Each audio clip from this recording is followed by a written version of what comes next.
talk about some of these too early numbers. Absolutely. Since you brought this up to me, I have actually been looking forward to this because this is gonna be fun. It's kind of fun. It will get Right? Yeah. it will get fun later because Yeah. the early things are the opening segment is not so fun. Right.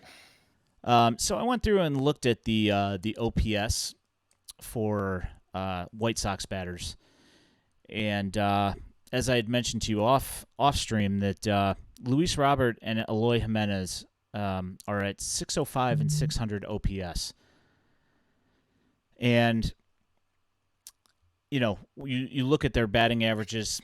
It's not really all that surprising, to be honest. And the other thing is that when you look at the team's overall numbers, this is the thing that is kind of mind-blowing when you look at not happy with the offense. Yeah, no kidding. You don't say. But so their OPS, they are ranked 22nd in MLB, which is, as they say, not good, Bob. They are Bottom third. 21st in runs, Also 19th, bottom third. 19th in batting average. This is where Almost bottom third. it gets particularly ugly. When you get to on base percentage and walks. Now you look at their strikeout numbers, and they are third in baseball in strikeouts. They have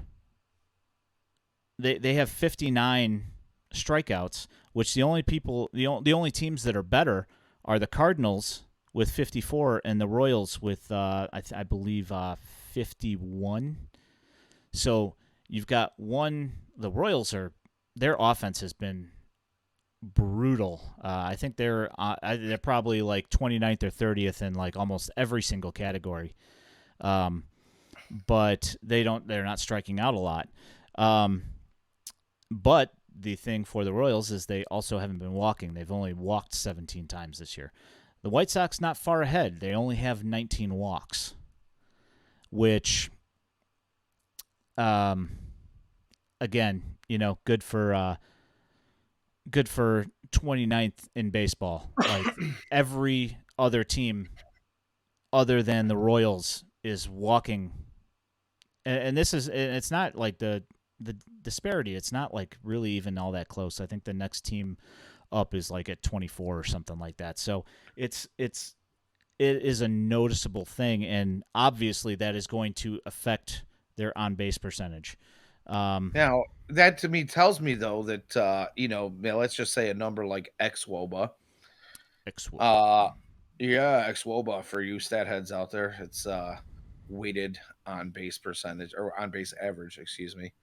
Uh it just sounds like if they're not walking a ton, but they're also not striking out a ton, it sounds like they're putting a lot of balls into the field of play. So I would think that FIP and xWOBA has got to be, there is got to come into play here. Yeah, one thing that I was meaning to look up, but I didn't end up getting to it, was looking up the team BABIP and seeing what their batting average on balls in play is, because it's probably even worse than all of these numbers, I would imagine, or at least Right. like on par with their on base percentage, which is a robust 276.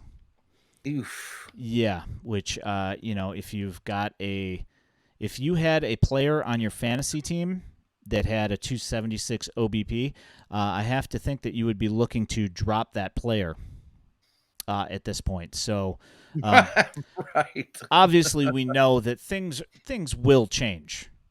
I mean, Nick Madrigal with his 644 OPS is not going to be having a better OPS than Robert and Jimenez for too long, Right. But as of right now, it's fairly embarrassing, when you think about it, that Nick Madrigal, the slap hitting second baseman that we traded when he was injured, is back and has a better OPS than your two hitters that, at least two of the guys that you're supposed to be leaning on to drive in runs and hit extra base hits, and it's just not happening.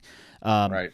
And then you look, and then Abreu is at a 661 OPS, and it's the White Sox have one player in the top 100 in OPS, and that's TA, who missed the first two games of the season. He has a 1021 OPS, or however 1021 or whatever, however you want to say it. But he's 15th in baseball right now with his OPS.